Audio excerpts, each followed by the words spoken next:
My son turned 10 last week. We set up, cooked, waited all day. Not a single family came.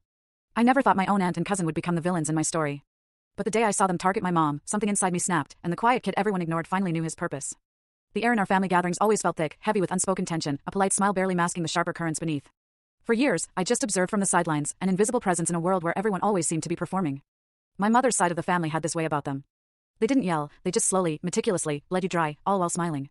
Most of my life, I was just Ethan. The youngest of three, always buried in my computer science books, usually the guy everyone called to fix their Wi-Fi.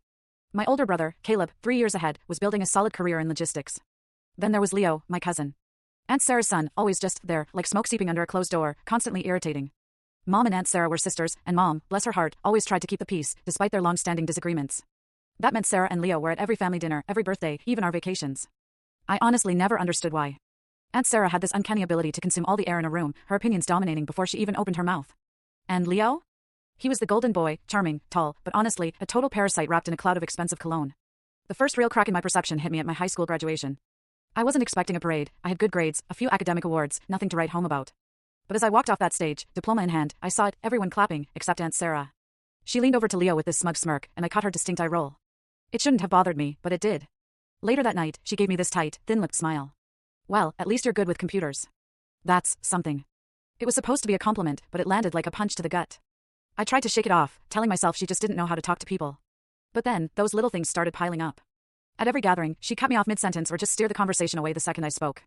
If I mentioned my internship at a software firm, she'd immediately pivot to Leo's vague business ventures, which always sounded suspiciously like, I know a guy starting something big, so I'm an investor. Leo would just nod, add a line about early investments, and the adults would eat it up. He wore ambition like a custom suit, despite never actually doing anything concrete. Meanwhile, I was studying, coding, building projects, working part-time for Uncle Robert's accounting firm to pay for school. But to Aunt Sarah, Leo was destined for greatness, and I was just good with tech.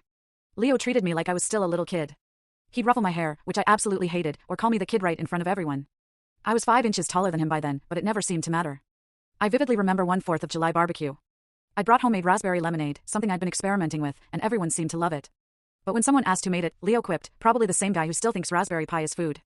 Everyone laughed. I even smiled, but that comment, it stuck with me. Not the stupid joke itself. It was how quickly people laughed at me, not with me. Like I was the harmless background character in our family's twisted sitcom. Still, I kept showing up. I told myself it was just part of being the quiet one. I was helping Uncle Robert at his accounting office, really learning the ropes, balancing school and freelance web design. I didn't mind the work. Numbers made sense. People? Well, people never really did. That's when it clicked for me, being quiet didn't mean being weak.